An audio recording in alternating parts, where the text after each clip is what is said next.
Hello friends, and now welcome to the Yojana analysis for the month of December 2024. We are into part third out of the three parts which we have to cover this month. Now, in the first part, we've covered vision and roadmap for science and technology for India, what India's accomplishments have been, what India's shortcomings are there. Then we also talked about reaping India's demographic dividend, strategic pathways for growth, how demographic dividend can be reaped. Then, in the second part, we covered the year of India's strategic emergence in the global landscape, I would say, what India has accomplished, what India plans to do further. Then, government initiatives in climate change, a sustainable path for Viksit Bharat at 2047. We are rapidly growing. We are the fastest growing economy of the world. But yes, we are also taking into consideration environment conservation. We are not growing at the expense of exploiting our environmental or natural resources. This is what we studied. That was the gist of part 2 of 3. Now, in this part, we will talk about a roadmap for India's geopolitical strategy. What should be the roadmap? How India should look towards the countries, towards the region, and what is India uniquely doing. And second is India's mission to fight sickle cell disease. Sickle cell anemia is, a kind of a genetic disorder which is impacting many people in the country, especially the tribal population. So the government has launched the National Sickle Cell Anemia Elimination Mission as well. But yes, we need to see the details what it is. And yes, it will definitely test India's technological advancements and capabilities in the healthcare domain. So let us look at these two topics. Now, the roadmap for India's geopolitical strategy. It seems that India has a new plan to strengthen its role in geopolitics. And at the centric of this new plan is that we have become vocal. We've become vocal against all the wrongdoings which are happening in the world. These wrongdoings are the domination by the Western countries in multilateral groupings like United Nations and all, lack of adequate representation of the global South in such global, I would say, groupings or global settings like United Nations. Then the West is also increasingly criticizing India for many of its standpoints in the Russia-Ukraine war and all. But yes, we have given them back in their face by responding to their, criticisms. And at the core of it is national interest, because we are doing all this to uphold our national interest. And the best part is that amidst all of this, India has not been sanctioned, India has not been sidelined, India has not been isolated. India has been integrated into the world affairs more and more. India's exports are at an all time high. India's engagements with the world are at an all time high. The world is acknowledging India's position. The global stature of India has risen. And this is how India plans to go ahead. India definitely, while remaining independent, we want to contribute in peace building. We want to take leadership stance in certain global problems like climate change or global warming. And yes, this is what India's approach is. And we want to carry along our traditional core values as well. One of the core values is Vasudev Kutumbakam, which India is, taking along while cruising. Now, global situations and challenges. First is problems with multilateral organizations like United Nations Security Council. There is lack of adequate representation in this council, I would say. This is considered to be the world's most powerful body, but yes, due to its systemic flaws, I would say, this has become kind of ineffective. And yes, this is what India has been advocating for it, that reforms for relevance. In order to make it relevant, you need to do reforms and accommodate the growing concerns of the world and accommodate the growing realities of the world. India being India being the largest democracy of the world is not represented in this particular grouping is kind of unfair. Then emerging trends, because of the failure of traditional multilateralism, countries are forming multiple alliances. alliances like BRICS through bilateral agreements between two countries and minilateral agreements with a smaller group of countries. BRICS is here, minilaterals. Then India is having bilateral relations with multiple countries. India is upgrading its partnership to strategic partnership and all these things are happening. Then we're talking about globalization 2.0. So what is 2.0? That is, as traditional globalization faces challenges, countries like India are asserting their independence. India is working with other countries on specific issues such as technology, climate change, rather than relying on large scale agreements. So we are, focusing on the expertise areas with respect to any country, and we are wanting to integrate in that particular domain only. So broad based agreements or broad based engagements we are not doing. We generally are shying away from the free trade agreements or broader agreements, but yes, focusing on you know bilateral trade or domain specific trade a lot. Now India's current position, talking about UNSC membership, India has not yet received a permanent United Nations Security Council seat, but yes, we are aspiring for that, no doubt about that fact. And we, being the world's largest democracy, are positioned well enough to aspire for that. Apart from it, our military capabilities are also increasing over the years, whether it be naval expansion or I would say air force expansion or territorial army. Apart from it, defense exports have been on the rise, defense production has been on the rise. That is something which is substantial. Talking about India as an economic power, so India is the fastest growing economy, world's fifth largest economy, set to be the world's third largest economy by 2027-28. And yes, you know, again, we can position ourselves as a global economy or a global, I would say, powerhouse of economic development, where many countries nowadays are wanting to connect with us. Now, what has been India's vision for growth? First is inclusive economic growth. We want to take along the poorest of the poor. And how that can be done? If that poorest of the poor is impacted in a positive way. So, government's digitalization push is very much crucial for that, because due to this digitalization push, the subsidies are able to get transferred from the government to the last rung of the society. That definitely increases the spending capacity of the last rung of the society, makes development more inclusive. Talking about defense and security, India's overall defense capabilities are increasing. India's defense manufacturing or production capabilities are increasing. Thereby, India's defense exports are increasing.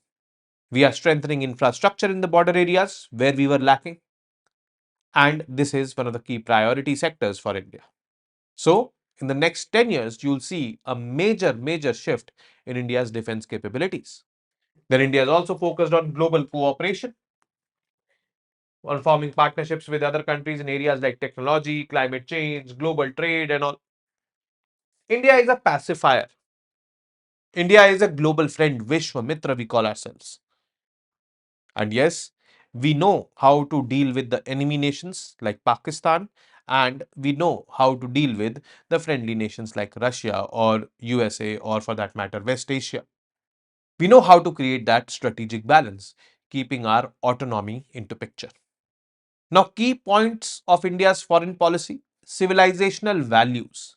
We take along ourselves the civilizational values which we have.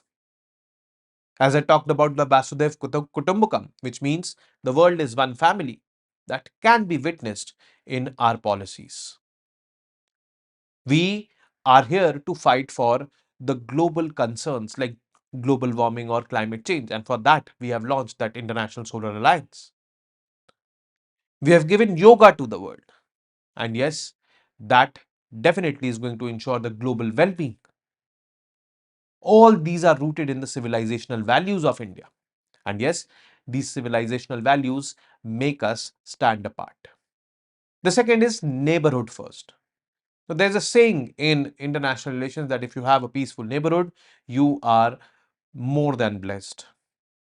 But unfortunately for India, this situation is not there, because right from the very beginning, when we became an independent country, we had problems in our neighborhood.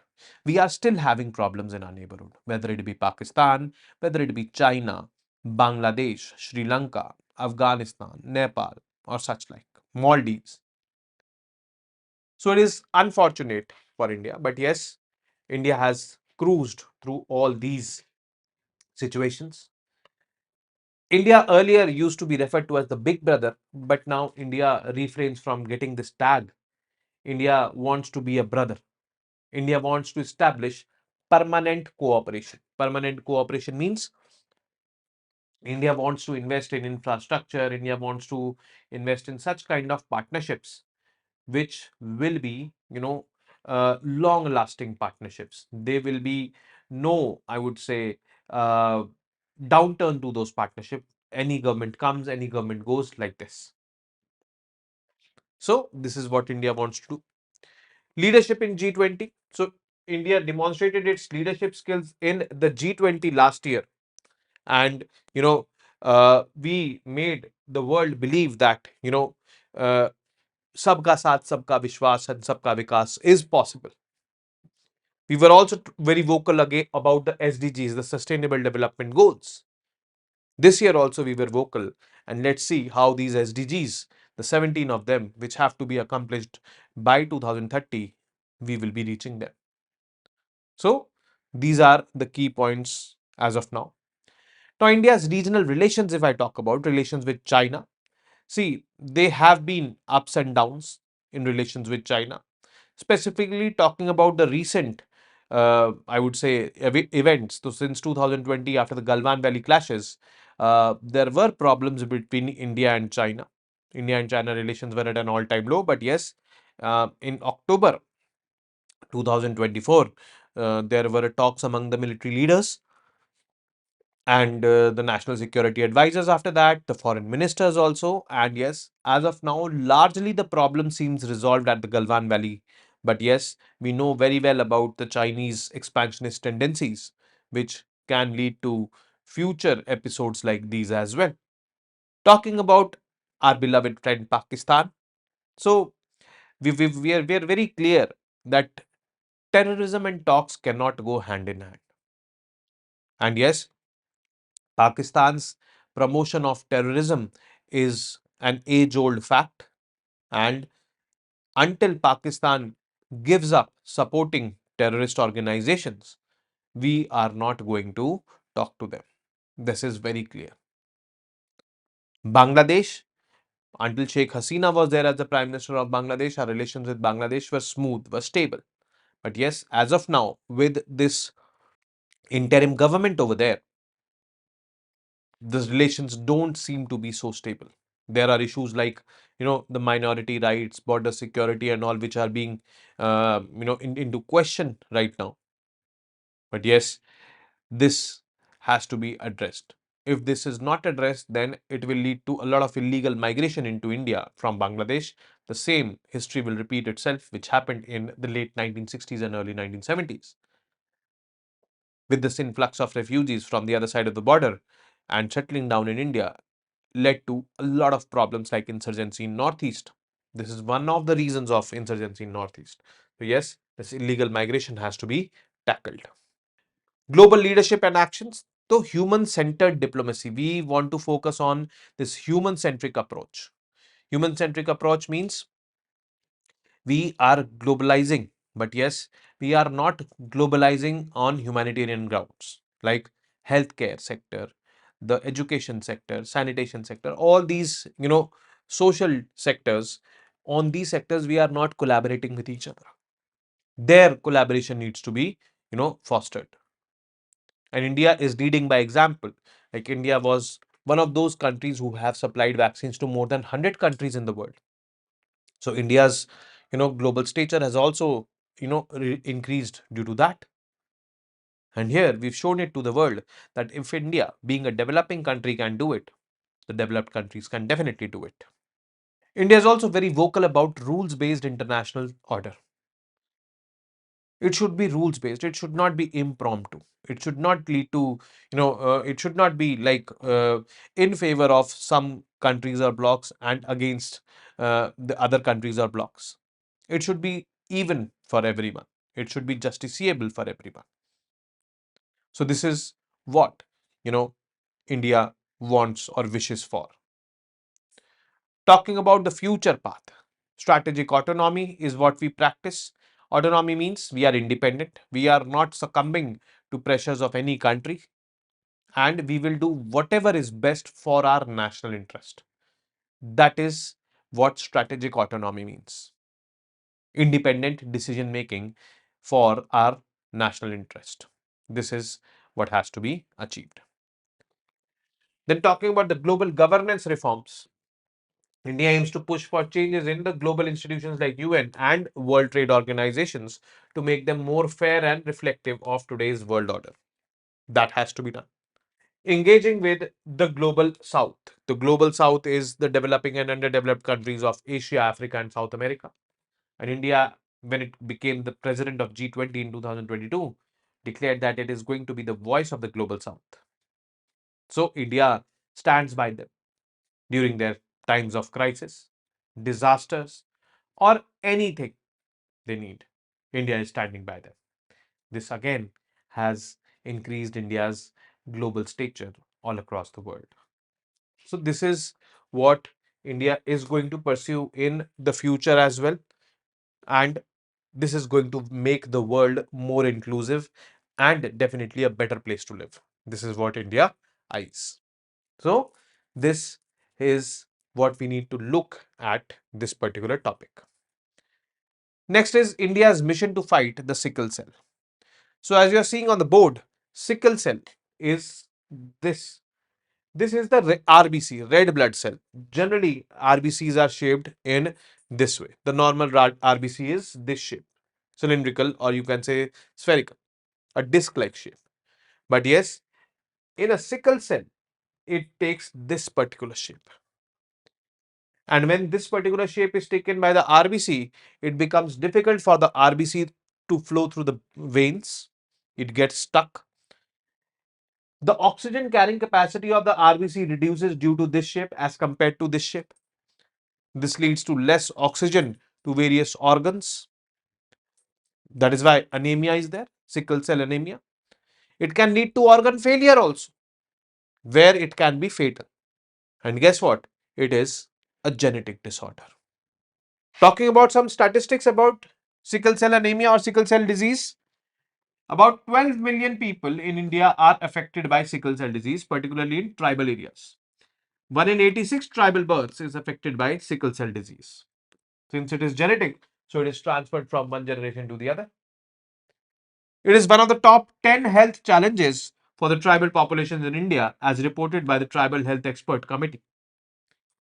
And yes, that needs to be taken care of. So let us see what the government is doing to taking care of it.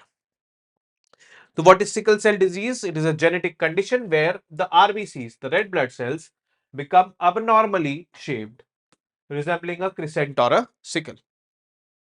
Impact on health: the sickle shaped cells are stiff and can block blood vessels, causing pain, organ damage, and other health issues.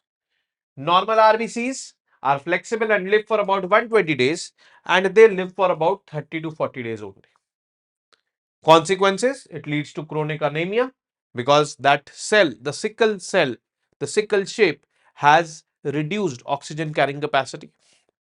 Frequent infections, pain, swelling, damage to vital organs like brain, lungs, and liver. This damage can definitely be fatal as well in extreme circumstances. Types of sickle cell disease. So, first is this, we need to know about this hemoglobin. The healthy hemoglobin, known as hemoglobin A, has two alpha globin and beta globin units. Sickle cell hemoglobin, a genetic change causes hemoglobin S, HbS, leading to sickle cell disease. There are two major types. HbSS, this is the most severe form of sickle cell disease, inherited from both parents. And HbS beta thalassemia. This is also severe, caused by inheriting one sickle cell gene and one thalassemia gene. So, genetic means inheriting from the parents. Global statistics, around 400 million people are carriers of sickle cell disease genes. About 3 lakh babies are born annually with a severe hemoglobin disorder, and that needs to be treated. How is it inherited? We should know that as well. If both parents have sickle cell disease, 100% chance the child will inherit the disease. If one parent has sickle cell disease and the other carries the trait, there's a 50% chance the child will have the disease.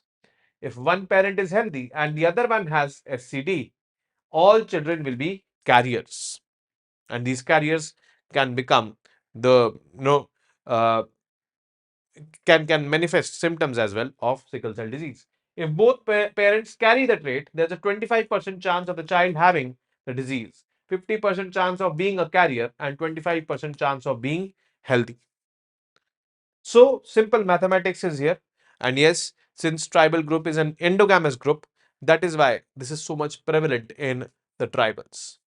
Symptoms: people with this trait may show up no symptoms and do not need treatment. Sickle cell trait, if I talk about sickle cell disease, painful episodes like acute chest syndrome and joint pain, organ damage from poor blood flow affecting the spleen, kidneys, and heart, weakened immune system making people more prone to infections, and other symptoms are fever, swelling, numbness, and severe pain. All these are there. Sickle cell trait means they are carriers will have no symptoms. If the symptoms manifest, means if they turn into diseased, then no, these kind of symptoms are witnessed in those people. Global prevalence, the global data 2000 to 2021, the number of people with sickle cell disease grew up by 41.4%, reaching 7.7 million. The death toll rose by 20.8% with 34,000 deaths per year. Highest mortality rate is among children under 5 years, especially in sub-Sahara Africa and India. This is something which is not a good news. Geographical distribution, sickle cell disease is most common in areas where malaria is common, such as in Africa, South Asia, and Middle East.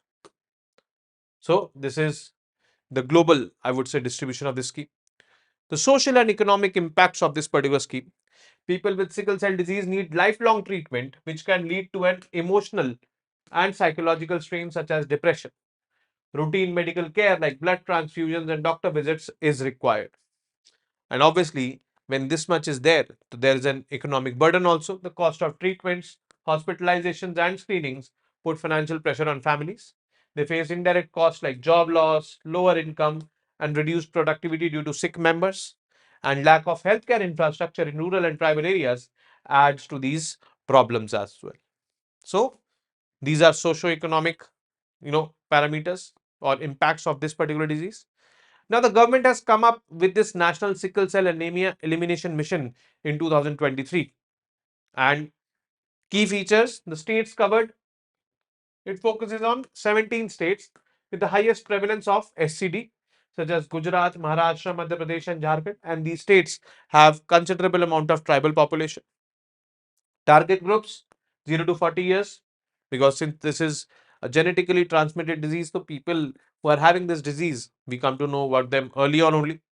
Strategic actions, universal screening to detect SCD early, awareness programs and premarital counseling to educate people, providing holistic care at all levels of healthcare, primary, secondary, and tertiary, has to be important. So, these are strategic actions which we need to do. Integration with other national programs like Rashtriya Bal Swasthya Karyakram and Anemia Mukt Bharat is also there. Telemedicine service under Ayushman Bharat are being used for consultation, since it is impossible for the doctors to reach the far-flung tribal areas as well.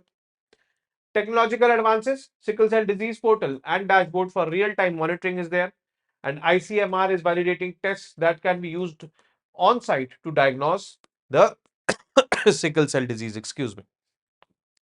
That is very much important. This screening of it and coming to know about it. Managing sickle cell crisis. How to manage it? It happens when sickle-shaped cells block blood vessels, causing intense pain. Triggers: weather changes, dehydration, infections, or stress can trigger a crisis. Now, how to manage it? The common treatments include hydroxyurea and prophylactic penicillin to manage pain and prevent infections. So these are kind of painkillers and disinfectants kind of things. Blood transfusions and vaccines help prevent complications. Daycare centers help manage patients at early stages of crisis. And financial support is provided by Ministry of Tribal Affairs for treatment in specialized hospitals as well, since this disease is common among the tribals. Recent developments with respect to this particular disease. So ICMR Zydus collaboration is there. This is a partnership for clinical trials for desidustat, a new drug to treat sickle cell disease. So let's see, it is under testing. What happens? Awareness campaigns. World Sickle Cell Awareness Day on June 19, 2022 will focus on educating the public about SCD, and nationwide screenings are taking place to detect sickle cell disease with over 6 lakh people being tested for it. So yes, this is what we are doing for it.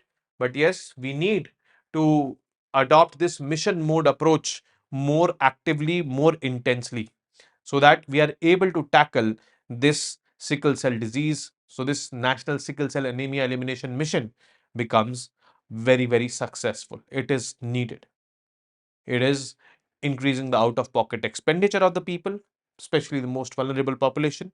It is having negative indirect economic impacts like loss of jobs or lack of priorities in employment due to this particular disease.